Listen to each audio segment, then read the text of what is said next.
So hello dear students, आज हम पढ़ने जा रहे हैं क्लास 12th के बायोलॉजी का chapter number 5 molecular basis of inheritance.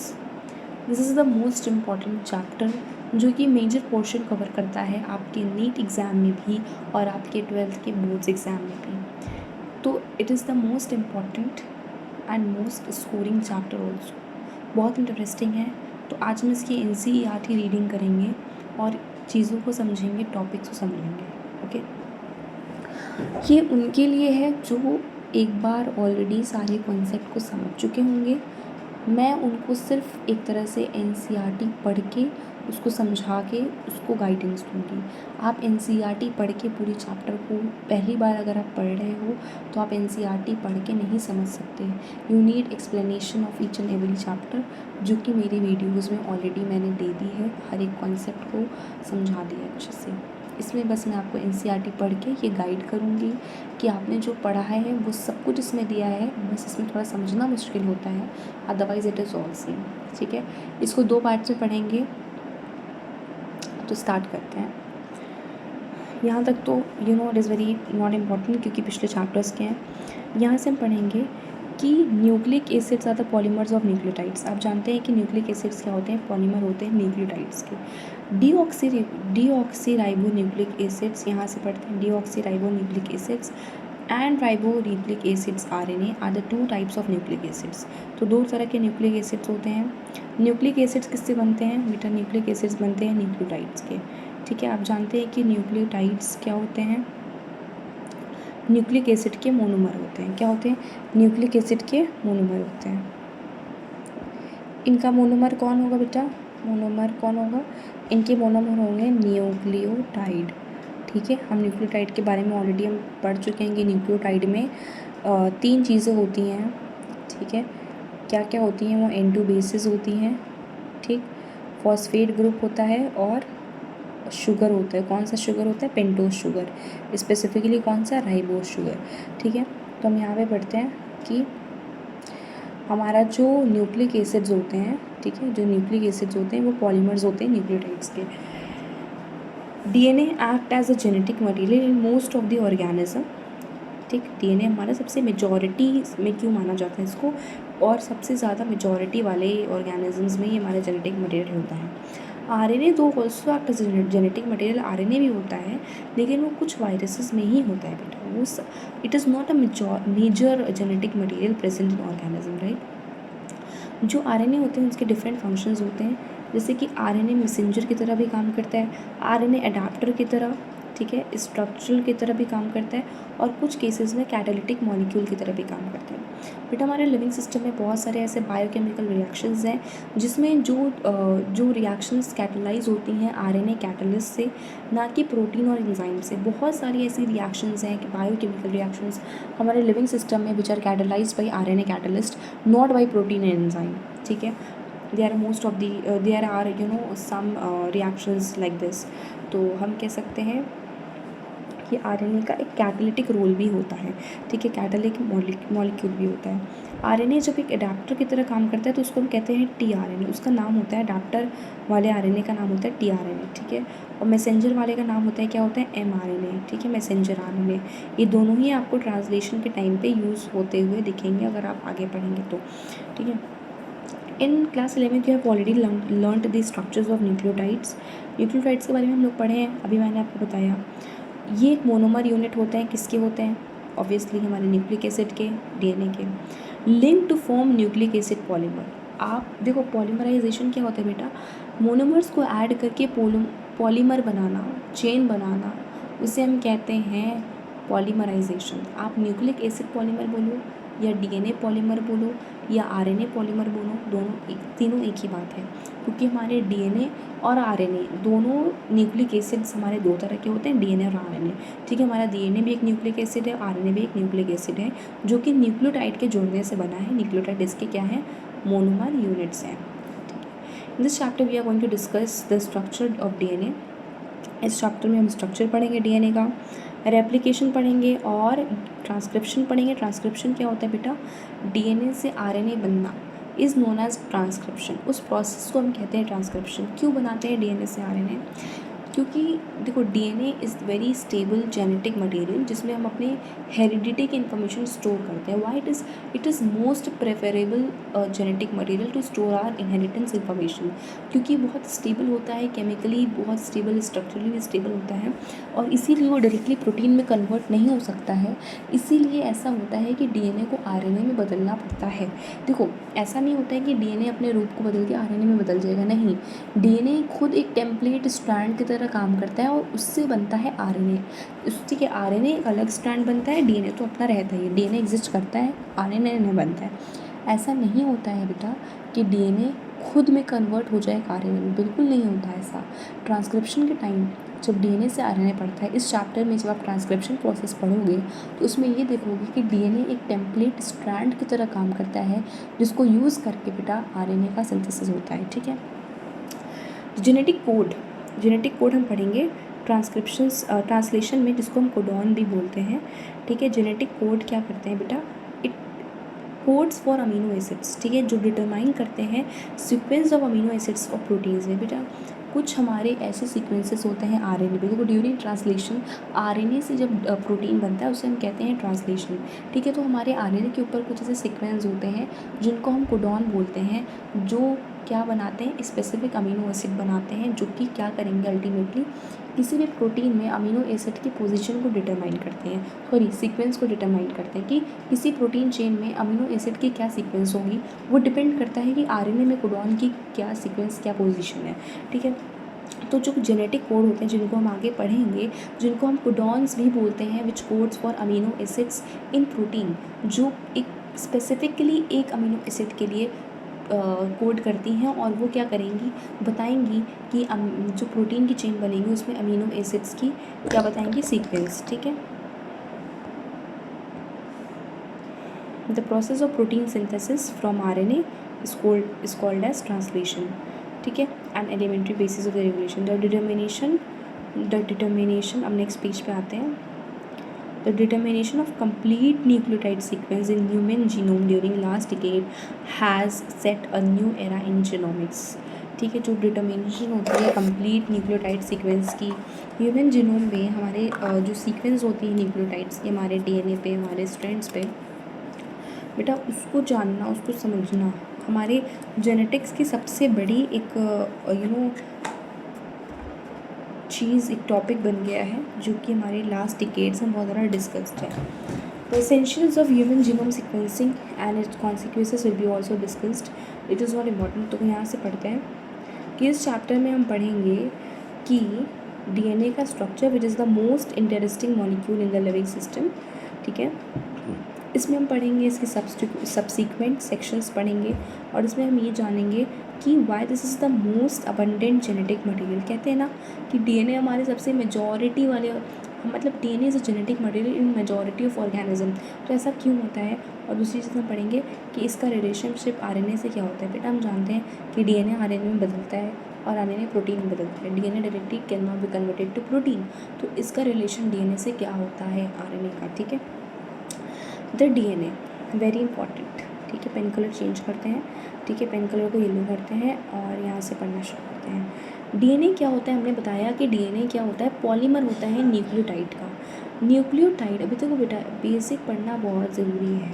ठीक है, डीऑक्सीराइबोन्यूक्लियोटाइड और एक होता है राइबोन्यूक्लियोटाइड। डीऑक्सीराइबोन्यूक्लियोटाइड का मतलब होता है कि देखो दोनों में क्या होते हैं, राइबोज शुगर होते हैं। ठीक है, राइबोज शुगर होते हैं। ये मान लो ये डीएनए है। ठीक है, डीएनए के इधर 2 प्राइम वाले कार्बन पे OH नहीं होगा, लेकिन आरएनए वाले पे होगा। इसमें OH नहीं है डीएनए में, इसलिए इसको बोलते हैं डीऑक्सीराइबोन्यूक्लियोटाइड्स। ठीक है, डीएनए लॉन्ग पॉलीमर होता है डीऑक्सीराइबोन्यूक्लियोटाइड्स का। The length of DNA is usually defined as number of nucleotide. हम डीएनए की लेंथ को कैसे डिफाइन करते हैं, जितना ज़्यादा नंबर ऑफ न्यूक्लियोटाइड होगा। ठीक है, जितना नंबर ऑफ न्यूक्लियोटाइड होगा, या हम कह सकते हैं कि जितना N2 बेसेस होंगे, यानी नाइट्रोजन बेसेस होंगे, उसके बेसिस पे हम डिफाइन कर सकते हैं लेंथ ऑफ डीएनए। ठीक है, length of DNA is equals to number of nucleotide, is usually defined as number of nucleotide. Number of nucleotide जितना होगा उतना लेंथ ऑफ DNA डिटरमाइन कर सकते हैं। या हम कह सकते हैं पेयर ऑफ न्यूक्लियोटाइड या पेयर ऑफ नाइट्रोजन बेसिस। बेटा देखो, जितने नंबर ऑफ न्यूक्लियोटाइड होंगे उतने नंबर ऑफ N2 बेसिस होंगे, ठीक है। और क्योंकि हर एक न्यूक्लियोटाइड यूनिट में एक N2 बेस होता है, ठीक। और जितने number of N2 base nucleotide के पेयर्स होंगे, ठीक है, न्यूक्लियोटाइड के जितने पेयर्स होंगे वो N2 बेस पेयर के इक्वल होगा। किसके? N2 बेस पेयर्स के इक्वल होगा, ठीक है। क्योंकि N2 बेस पेयर्स का मतलब जैसे कि एडेनिन है, गुआनिन है, ये एक N2 बेस है, ये एक N2 बेस है, इन दोनों का पेयर बना दो, that is called N2 base pairs, या आप कह सकते हैं नाइट्रोजन बेस पेयर्स, ठीक है। और pair of nucleotide is equals to base pairs. Nucleotide के पेयर्स को हम बेस पेयर बोलेंगे और बेसिस जो नाइट्रोजन बेसिस होंगे उनके पेयर्स को हम N2 बेस पेयर्स बोलेंगे। This is also characteristic of an organism, ठीक है। ये होती है, जैसे कि एग्जाम्पल ले लो कि बैक्टीरियोफाज, हम जानते हैं ऐसा वायरस जो बैक्टीरिया को हार्म करता है, इन्फेक्शन कॉज करता है, एक पैथोजेनिक होता है, ठीक है। फाज मतलब क्या होता है? वायरस होता है, बैक्टीरियोफाज, ठीक है। इसमें क्या होता है, इसमें जिसको हम 5×174 भी बोलते हैं, जिसके अंदर इतने न्यूक्लियोटाइड्स होते हैं, 5386 न्यूक्लियोटाइड्स होते हैं, या हम कह सकते हैं इतने हम इनके पास N2 बेसेस होते हैं। बेस पेयर्स नहीं बोला हमने अगर इसको डिवाइड बाई 2 कर देंगे तो उसमें नंबर ऑफ़ बेस पेयर्स आ जाएंगे। जो नंबर ऑफ़ न्यूक्लियोटाइड होता है बेटा, यहाँ देखना, जो नंबर ऑफ़ न्यूक्लियोटाइड होता है या नंबर ऑफ़ N2 बेसिस होते हैं, हम बताएं आपको कि जो नंबर ऑफ़ न्यूक्लियोटाइड होता है वो नंबर ऑफ़ N2 बेसिस के इक्वल होता है। इसको डिवाइड बाई 2 कर दोगे तो इससे क्या आ जाएगा, आपके बेस पेयर्स आ जाएंगे, ठीक है। बेस पेयर्स के नंबर के इक्वल आ जाएगा, ठीक है। एस्चेरिचिया कोलाई आमदन बैक्टीरियोफाज लैम्डा के पास होते हैं 4000 समथिंग बेस पेयर्स। इसमें देखो इसके पास बेस पेयर्स होते हैं, यानी कि अगर इंटू 2 कर दोगे आप तो नंबर ऑफ़ N2 बेसिस आ जाएगा। इंटू 2 कर दोगे तो नंबर ऑफ़ N2 बेसिस यानी कि नाइट्रोजन बेसिस का टोटल नंबर आ जाएगा। एस्चेरिचिया कोलाई के पास होते हैं इतने बेस पेयर्स, अगेन देखो बेटा इतने बेस पेयर्स होते हैं, इंटू 2 कर दोगे तो नंबर ऑफ़ बेसिस आ जाएगा। हैप्लॉइड कंटेंट, बेटा हमारा जो हैप्लॉइड कंटेंट होता है वो इतना होता है, यानी कि जो डिप्लॉयड कंटेंट होगा वो 6.6 × 10⁻⁹ होगा। किसी भी डिप्लॉयड ह्यूमन सेल में इतना बेसिस होता है, क्या होता है, इतना बेस पेयर्स होता है। हैप्लॉइड कंटेंट इतना बेस पेयर, डिप्लॉयड कंटेंट में इतना बेस पेयर्स होते हैं। इसको इंटू 2 और कर दोगे तो आपको ये पता चलेगा कि हमारे एक 2n यानी डिप्लॉयड सेल में कितने नाइट्रोजनस बेसिस होते हैं, ठीक है। Structure of polynucleotide chain. Polynucleotide chain क्या होता है? न्यूक्लियोटाइड, पॉलीन्यूक्लियोटाइड समझ रहे हो, DNA और RNA, ठीक है। Let us recapitulate chemical structure of polynucleotide chain, ठीक।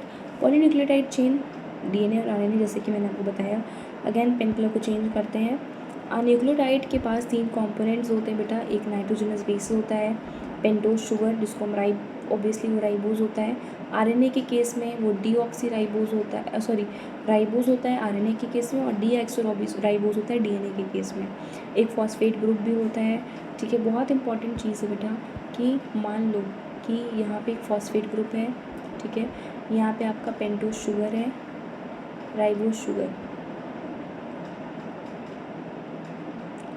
और यहाँ पे आपका एक N2 बेस है। 2 चेन वाला, या एक और चीज़ याद रखना कि जब भी 2 चेन वाले साइक्लिक कंपाउंड्स आएंगे वो आपके हमेशा प्यूरीन्स होंगे, और जो एक सिंगल चेन वाला होगा वो आपके पायरिमिडीन होंगे, ठीक है। यहाँ पे आप याद रखना कि जो फॉस्फेट होता है, शुगर और नाइट्रोजनस बेसिस आपस में मिलके क्या बनाते हैं, न्यूक्लियोसाइड, ठीक है। इन दोनों के कम्बिनेशन को न्यूक्लियोसाइड बोलते हैं। इसमें अगर आप पूरा फॉस्फेट भी ऐड कर दो, ठीक है, मतलब इस पूरे स्ट्रक्चर को ले लो तो उसको हम बोलेंगे न्यूक्लियोटाइड। ये हम न्यूक्लियोटाइड के स्ट्रक्चर को बना रहे हैं। एक न्यूक्लियोटाइड में 3 कंपोनेंट होता है, phosphate group, ribose sugar and N2 base. आप जानेंगे कि राइबोज शुगर और फॉस्फेट के बीच में फॉस्फोईस्टर बॉन्ड होता है, ठीक है, फॉस्फोईस्टर लिंकेज। राइबोज शुगर और N2 बेस में क्या होता है, N ग्लाइकोसिडिक लिंकेज। और एक न्यूक्लियोटाइड दूसरे न्यूक्लियोटाइड से फॉस्फोडाईस्टर लिंकेज से जुड़ा होता है, ठीक है, 3' और 5' से, ठीक है, कार्बन पे। और इसी के लिए हम उसको बोलते हैं डाई न्यूक्लियोटाइड। ठीक है, इसमें जो होता है कि जो फॉस्फेट ग्रुप होता है, अभी आप इसको आगे पढ़ोगे, आई विल टेल यू। ठीक है, पहले आप इस पर फोकस करो कि there are 2 types of nitrogenous bases. देखो, हम जानते हैं कि there are 2 types of nitrogenous bases, purines and pyrimidines होते हैं। प्यूरीन्स होते हैं जिनमें एडेनिन ग्वानिन होते हैं, और पायरिमिडीन्स होते हैं जिनमें साइटोसिन, यूरासिल एंड थाइमिन होते हैं। साइटोसिन होता है, दोनों कॉमन होता है, आरएनए और डीएनए के लिए कॉमन होता है। ठीक है, एज वेल एज ग्वानिन भी कॉमन होता है, और एडेनिन ग्वानिन भी कॉमन होता है, साइटोसिन भी कॉमन होता है। एक्सेप्शन आते हैं थाइमिन और यूरासिल में। थाइमिन सिर्फ और सिर्फ डीएनए में प्रेजेंट होता है बेटा, और uracil is only present in RNA thymine की जगह पे। ठीक है, एक नाइट्रोजनस बेसिस जो होते हैं वो OH ग्रुप ऑफ 1 प्राइम इस पे 1 प्राइम वाले कार्बन पे जो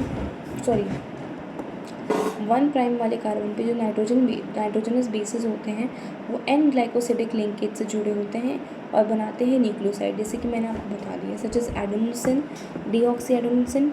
ये देखो, ये वाला न्यूक्लियोसाइड जो होगा वो आरएनए वाला न्यूक्लियोसाइड होगा, यानी कि जब ये राइबो शुगर से जुड़ा होगा, राइबो। ठीक है, डीऑक्सी एडेनोसिन जब वो डीऑक्सी राइबो शुगर से जुड़ा होगा। ठीक है, ग्वानोसिन और फर्दर। ठीक है, मैंने फॉस्फेट ग्रुप किससे जुड़ा होता है? देखो, N2 बेसिस तो OH से 1 प्राइम OH से जुड़ा होता है। फॉस्फेट ग्रुप 5 प्राइम OH से जुड़ा होता है, किससे? फॉस्फोइस्टर लिंकेज से। देखो यहाँ पे पढ़ो, यहाँ पे देखो, phosphate group is linked to OH of 5 carbon of a nucleoside through a phosphoester linkage. Corresponding nucleotide for a deoxy depending upon the type of sugar present. Corresponding nucleotide for a or deoxyribonucleotide depending upon the sugar present is formed. The nucleotide, देखो अब उसके बाद क्या बनता है? Nucleotide obviously क्या बनता है? न्यूक्लियोटाइड बनता है बेटा। न्यूक्लियोसाइड्स में हम फॉस्फेट को जोड़ेंगे तो न्यूक्लियोटाइड बनेगा। डिपेंड करता है कि कौन सा न्यूक्लियोटाइड बनता है, सिर्फ राइबोज न्यूक्लियोटाइड बनता है या फिर डीऑक्सी न्यूक्लियोटाइड बनता है। ठीक है, ये डिपेंड करता है कि हम कौन सा शुगर इसमें ऐड है। ठीक है, राइबोज वाला कि डीऑक्सी राइबोज वाला। जो हमारा दो न्यूक्लियोटाइड्स आपस में फॉस्फोडाइस्टर बॉन्ड से या फॉस्फोडाइस्टर लिंकेज से जुड़े होते हैं 3 प्राइम to 5 प्राइम, जो मैंने आपको यहाँ पे ऑलरेडी बताया है। ठीक है, उसके बाद हम बात करेंगे डाई न्यूक्लियोटाइड बनाते हैं। ठीक है, मोनोन्यूक्लियोटाइड्स इसी मैनर में जोड़े जाते हैं, एक पॉलीमर बनता है जिसमें एक एंड पे कौन सा कार्बन फ्री होता है? फॉस्फेट वाले पे 5 प्राइम एंड वाले पे ये फ्री होता है, और सेकेंड वाले पे इसको हम बोलते हैं 5 prime end of polynucleotide chain. Similarly other and पे जो पॉलीमर बनता है, जैसे मान लो ये पॉलीमर बन गया। ठीक है, ये डीएनए का पॉलीमर बन गया, एक पे 5 प्राइम एंड खाली होगा, एक पे 3 प्राइम एंड खाली होगा। ठीक है, पॉलीन्यूक्लियोटाइड चेन का 3 end of the polynucleotide chain.